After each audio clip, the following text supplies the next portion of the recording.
करने के लिए, हमारा मार्गदर्शन करने के लिए।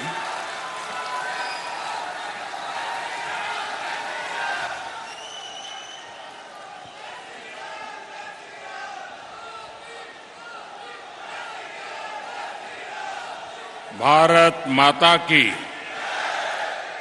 भारत माता की। कार्यक्रम में उपस्थित मध्य प्रदेश के राज्यपाल श्रीमान मंगूभाई पटेल, मुख्यमंत्री भाई शिवराज जी,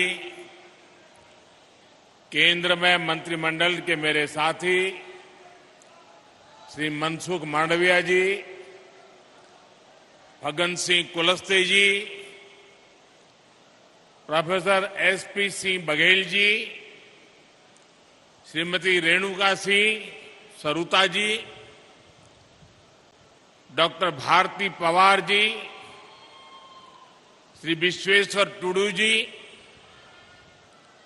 सांसद श्री वी डी शर्मा जी, मध्य प्रदेश सरकार में मंत्रीगण, सभी विधायकगण, देश भर से इस कार्यक्रम में जुड़ रहे अन्य सभी महानुभाव और इतनी विशाल संख्या में हम सबको आशीर्वाद देने के लिए आए हुए मेरे प्यारे भाई और बहनों, जय सेवा, जय जोहार। आज मुझे रानी दुर्गावती जी की इस पावन धरती पर आप सभी के बीच आने का सौभाग्य मिला है। मैं रानी दुर्गावती जी के चरणों में अपनी श्रद्धांजलि समर्पित करता हूं। उनकी प्रेरणा से आज सिकल सेल एनीमिया मुक्ति मिशन एक बहुत बड़े अभियान की शुरुआत हो रही है। आज ही मध्य प्रदेश में 1 करोड़ लाभार्थियों को आयुष्मान कार्ड भी दिए जा रहे हैं। इन दोनों ही प्रयासों के सबसे बड़े लाभार्थी हमारे गौंड समाज, भील समाज या अन्य हमारे आदिवासी समाज के लोग हैं। मैं आप सभी को, मध्य प्रदेश की डबल इंजन सरकार को बहुत बहुत बधाई देता हूं। साथियों, आज शहडोल की इस धरती पर देश बहुत बड़ा संकल्प ले रहा है। ये संकल्प हमारे देश के आदिवासी भाई बहनों के जीवन को सुरक्षित बनाने का संकल्प है। ये संकल्प है सिकल सेल एनीमिया की बीमारी से मुक्ति का। ये संकल्प है हर साल सिकल सेल एनीमिया की गिरफ्त में आने वाले 2.5 लाख बच्चे और उनके 2.5 लाख परिवार के जनों का जीवन बचाने का। साथियों, मैंने देश के अलग अलग इलाकों में आदिवासी समाज के बीच एक लंबा समय गुजारा है। सिकल सेल एनीमिया जैसी बीमारी बहुत कष्टदायी होती है। इसके मरीजों के जोड़ों में हमेशा दर्द रहता है, शरीर में सूजन और थकावट रहती है। पीठ, पैर और सीने में असहनीय दर्द महसूस होता है। सांस फूलती है। लंबे समय तक दर्द सहने वाले मरीज के शरीर के अंदरूनी अंग भी क्षतिग्रस्त होने लगते हैं। ये बीमारी परिवारों को भी बिखेर देती है और ये बीमारी न हवा से होती है, न पानी से होती है, न भोजन से फैलती है। ये बीमारी ऐसी है जो माता पिता से ही बच्चे में ये बीमारी आ सकती है। ये आनुवंशिक है और इस बीमारी के साथ जो बच्चे जन्म लेते हैं वो पूरी जिंदगी चुनौतियों से जूझते रहते हैं। साथियों, पूरी दुनिया में सिकल सेल एनीमिया के जितने मामले होते हैं उनमें से आधे 50% अकेले हमारे देश में होते हैं। लेकिन दुर्भाग्य की बात है कि पिछले 70 सालों में कभी इसकी चिंता नहीं हुई।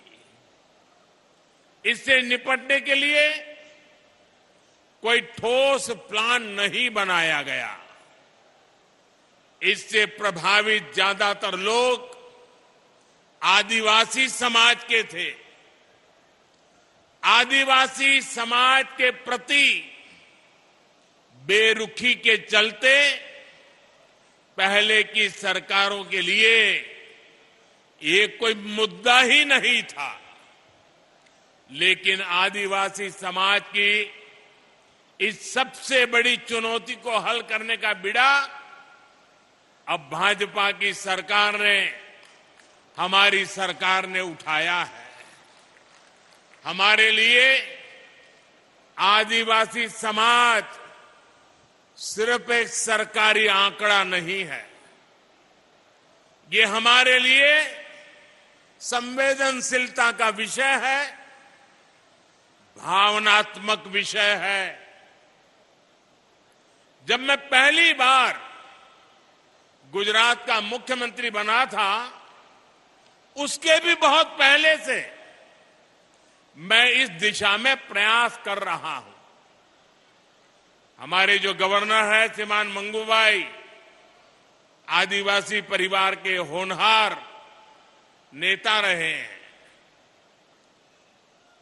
करीब 50 साल से मैं और मंगूभाई आदिवासी इलाकों में एक साथ काम करते रहे हैं और हम आदिवासी परिवारों में जाकर के इस बीमारी को कैसे रास्ते निकले, कैसे जागरूकता लाई जाए, उस पर लगातार काम करते थे। जब मैं गुजरात का मुख्यमंत्री बना, उसके बाद भी मैंने वहां इससे जुड़े कई अभियान शुरू किए।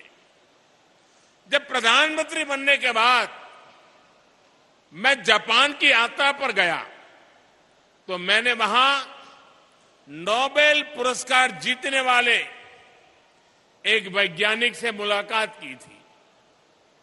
मुझे पता चला था कि वो वैज्ञानिक सिकल सेल बीमारी पर बहुत रिसर्च कर चुके हैं।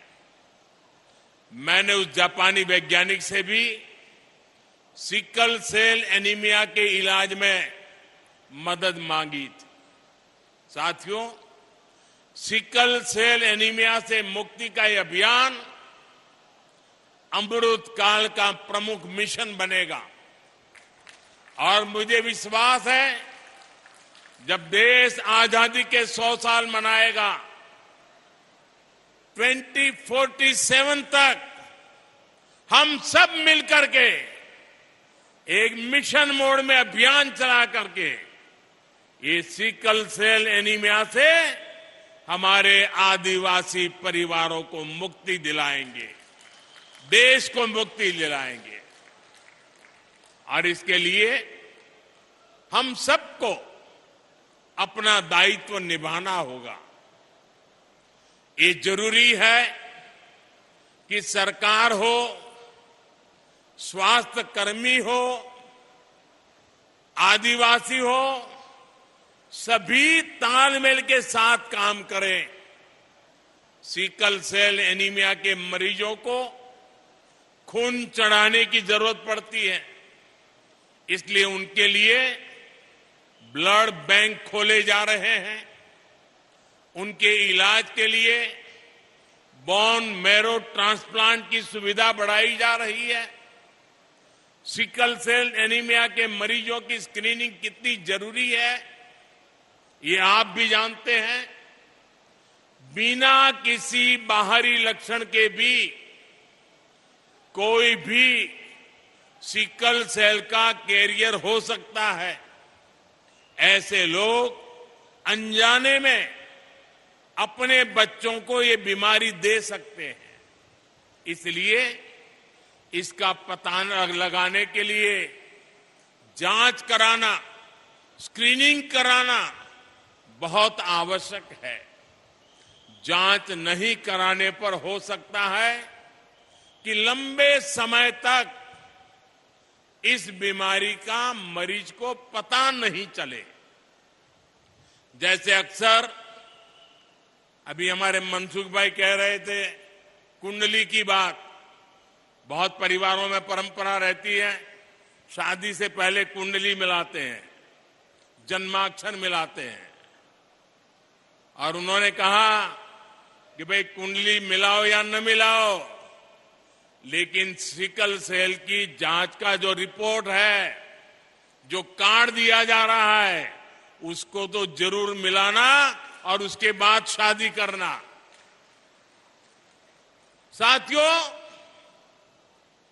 तभी हम इस बीमारी को एक पीढ़ी से दूसरी पीढ़ी में जाने से रोका जा सकेगा। इसलिए मेरा आग्रह है, हर व्यक्ति स्क्रीनिंग अभियान से जुड़े, अपना कार्ड बनवाए, बीमारी की जांच कराए। इस जिम्मेदारी को लेने के लिए समाज खुद जितना आएगा, उतना ही सिकल सेल एनीमिया से मुक्ति आसान होगी। साथियों, बीमारियां सिर्फ एक इंसान को नहीं, जो एक व्यक्ति बीमार होता है उसको ही सिर्फ नहीं, लेकिन जब एक व्यक्ति परिवार में बीमार होता है तो पूरे परिवार को बीमारी प्रभावित करती है। जब एक व्यक्ति बीमार पड़ता है तो पूरा परिवार गरीबी और विवशता के जाल में फंस जाता है।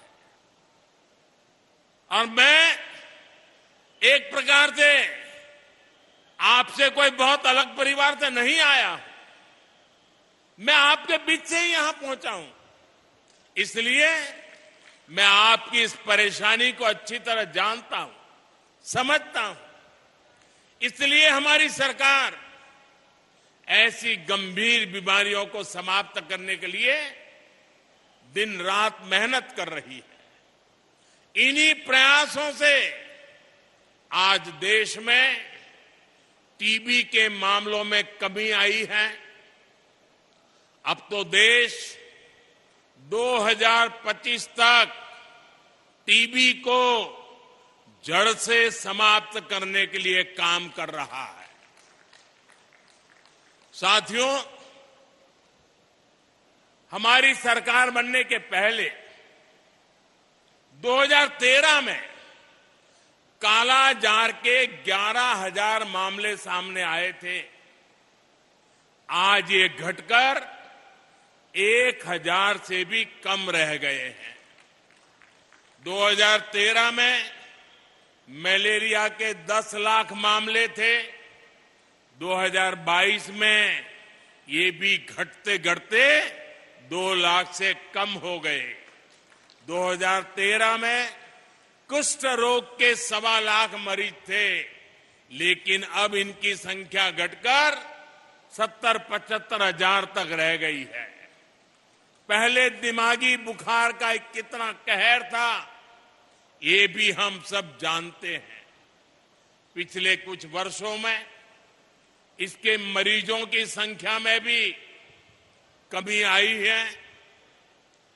ये सिर्फ कुछ आंकड़े नहीं हैं। जब बीमारी कम होती है तो लोग दुख, पीड़ा, संकट और मृत्यु से भी बचते हैं। भाइयों और बहनों, हमारी सरकार का प्रयास है कि बीमारी कम हो, साथ ही बीमारी पर होने वाला खर्च भी कम हो। इसलिए हम आयुष्मान भारत योजना लेकर आए हैं, जिससे लोगों पर पड़ने वाला बोझ कम हुआ है। आज यहां मध्य प्रदेश में 1 करोड़ लोगों को आयुष्मान कार्ड दिए गए हैं।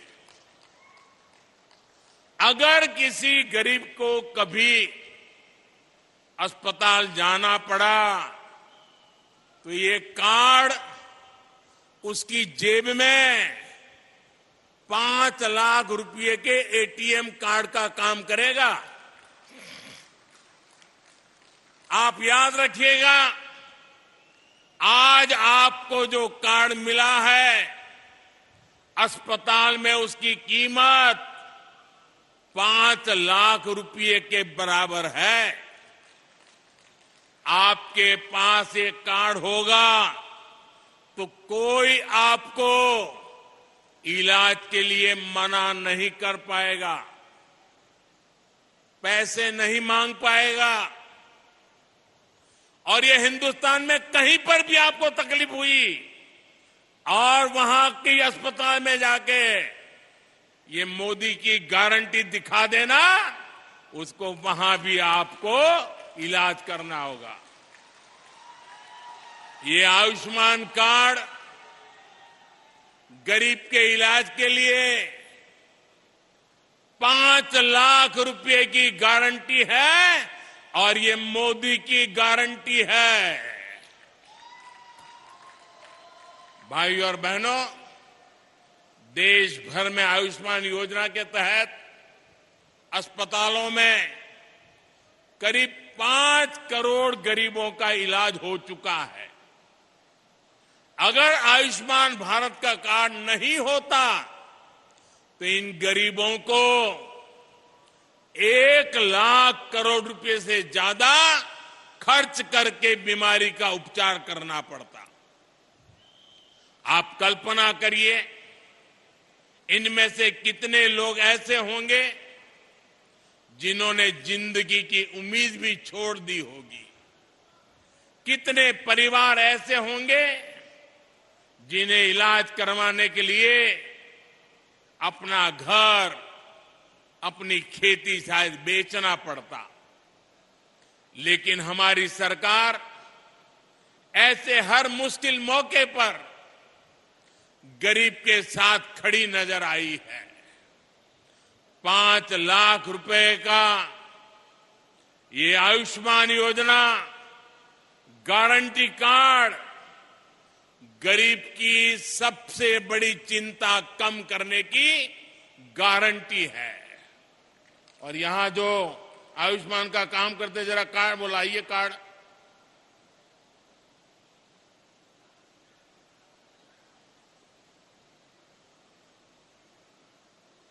आपको ये जो कार्ड मिला है ना, उसमें लिखा है 5 लाख रुपए तक का मुफ्त इलाज। इस देश में कभी भी किसी गरीब को 5 लाख रुपया की गारंटी किसी ने नहीं दी। ये मेरे गरीब परिवारों के लिए ये भाजपा सरकार है, ये मोदी है जो आपको 5 लाख रुपए की गारंटी का कार्ड देता है।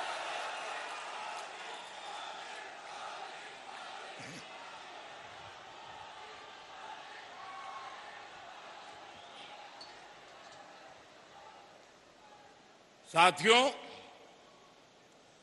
गारंटी की इस चर्चा के बीच आपको झूठी गारंटी देने वालों से भी सावधान रहना है। और जिन लोगों की अपनी कोई गारंटी नहीं है, वो आपके पास गारंटी वाली नई नई स्कीम लेकर आ रहे हैं। उनकी गारंटी में छिपे खोट को पहचान लीजिए। झूठी गारंटी के नाम पर उनके धोखे के खेल को भांप लीजिए। साथियों, जब वो मुफ्त बिजली की गारंटी देते हैं तो इसका मतलब है कि वो बिजली के दाम बढ़ाने वाले हैं।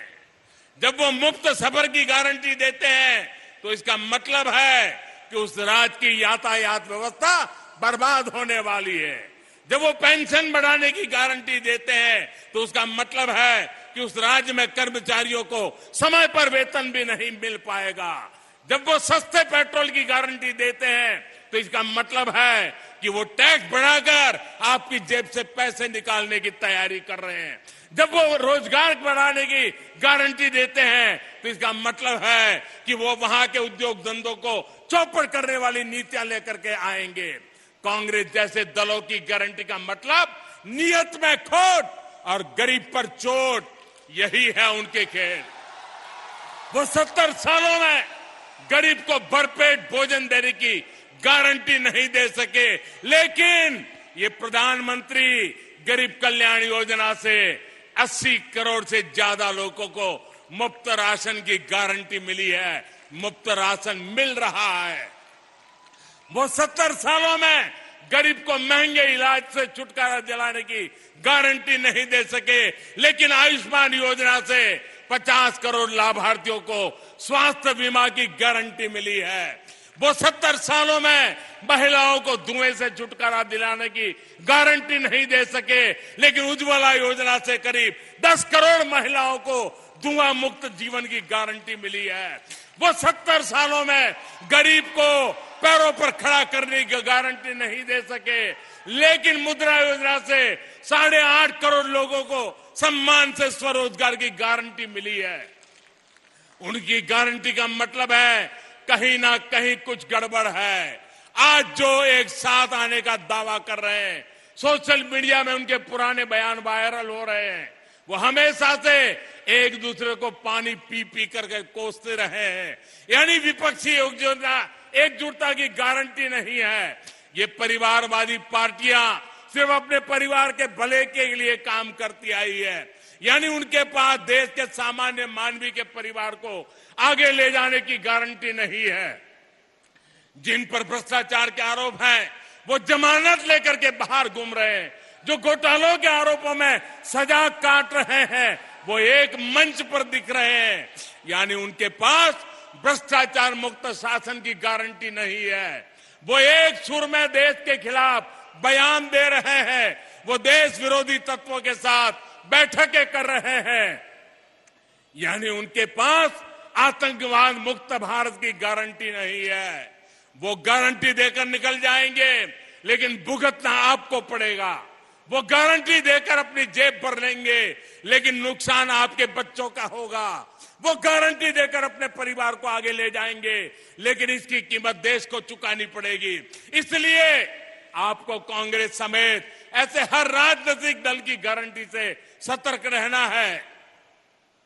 साथियों, इन झूठी गारंटी देने वालों का रवैया हमेशा से आदिवासियों के खिलाफ रहा है।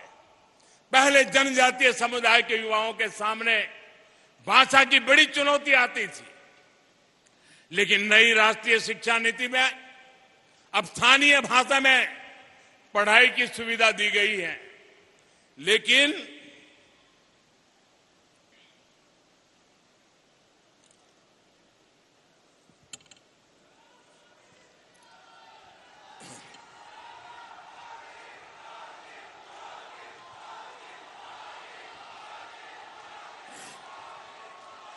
लेकिन झूठी गारंटी देने वाले एक बार फिर राष्ट्रीय शिक्षा नीति का विरोध कर रहे हैं। ये लोग नहीं चाहते कि हमारे आदिवासी भाई बहनों के बच्चे अपनी भाषा में पढ़ाई कर पाएं। वो जानते हैं कि अगर आदिवासी, दलित, पिछड़ा और गरीब का बच्चा आगे बढ़ जाएगा तो इनकी वोट बैंक की सियासत चौपट हो जाएगी। मैं जानता हूं आदिवासी इलाकों में स्कूलों का, कॉलेजों का कितना महत्व है। इसलिए हमारी सरकार ने 400 से अधिक नए एकलव्य स्कूलों में आदिवासी बच्चों को आवासीय शिक्षा का अवसर दिया है।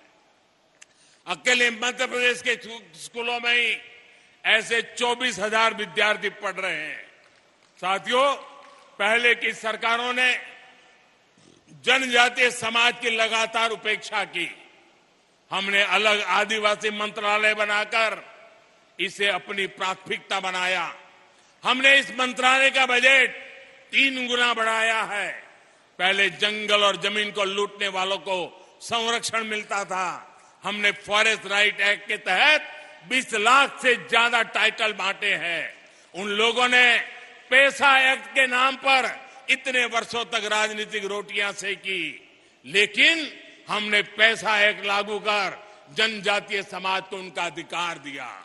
पहले आदिवासी परंपराओं और कला कौशल का मजाक बनाया जाता था, लेकिन हमने आदि महोत्सव जैसे आयोजन शुरू किए।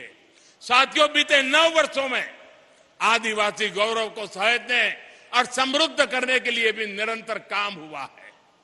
अब भगवान बिरसा मुंडा के जन्मदिन पर 15 नवंबर को पूरा देश जनजातीय गौरव दिवस मनाता है।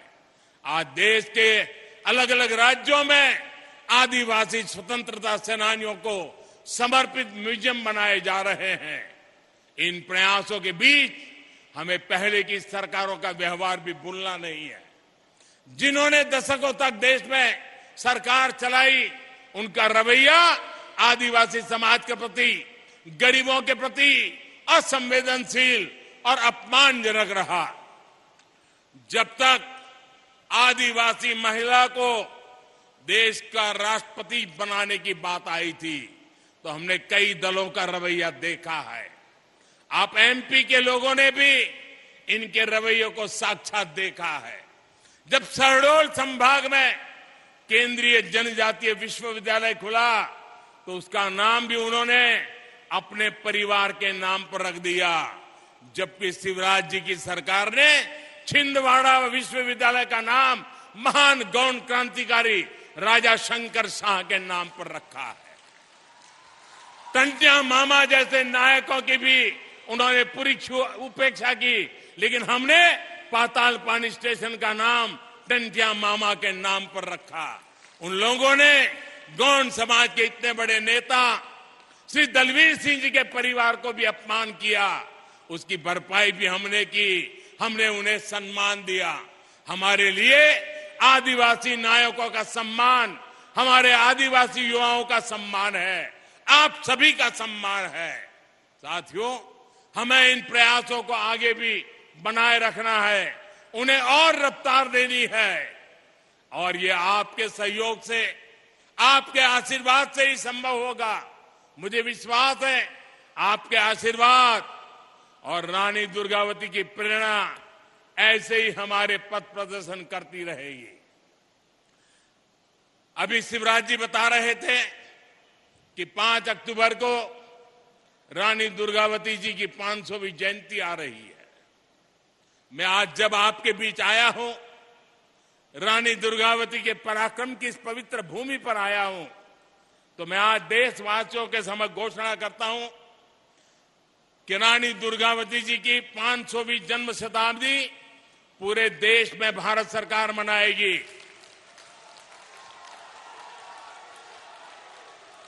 रानी दुर्गावती के जीवन के आधार पर फिल्म बनाई जाएगी। रानी दुर्गावती का एक चांदी का सिक्का भी निकाला जाएगा। रानी दुर्गावती जी का पोस्टल स्टैंप भी निकाला जाएगा और देश और दुनिया में 500 साल पहले जन्म हुए इस हमारे लिए पवित्र मां के समान उनकी प्रेरणा की बात हिंदुस्तान के घर घर घर पहुंचाने का एक अभियान चलाएगा। मध्य प्रदेश विकास की नई ऊंचाइयों को छुएगा और हम सब साथ मिलकर विकसित भारत के सपने को पूरा करेंगे। अभी मैं यहां से कुछ आदिवासी परिवारों से भी मिलने वाला हूं, उनसे भी कुछ आज बातचीत करने का मुझे अवसर मिलने वाला है। आप इतनी बड़ी संख्या में आए हैं। सिकल सेल, आयुष्मान कार्ड, आपकी आने वाली पीढ़ियों की चिंता करने का मेरा बड़ा अभियान है। आपका मुझे साथ चाहिए। हमें सिकल सेल से देश को मुक्ति दिलानी है। मेरे आदिवासी परिवारों से को इस मुसीबत से मुक्त करवाना है। मेरे लिए मेरे दिल से जुड़ा हुआ एक काम है और इसमें मुझे आपकी मदद चाहिए। मेरे आदिवासी परिवारों का मुझे साथ चाहिए। आपसे यही प्रार्थना करता हूं, स्वस्थ रहिए, समृद्ध बनिए। इसी कामना के साथ आप सभी का बहुत बहुत धन्यवाद। भारत माता की, भारत माता की, भारत माता की। बहुत बहुत धन्यवाद। बहुत बहुत धन्यवाद माननीय प्रधानमंत्री जी। देवी सज्जनों, ये है हमारे श्रद्धेय पंत प्रधान, हमारे परिवार के मुखिया की हम सभी के लिए इतना सोचने का, चिंता करने का उनका जज्बा, उनकी लगन, उनकी कर्मनिष्ठा के लिए हम उन्हें कोटि कोटि प्रणाम करते हैं। बहुत बहुत धन्यवाद करते हैं प्रधानमंत्री।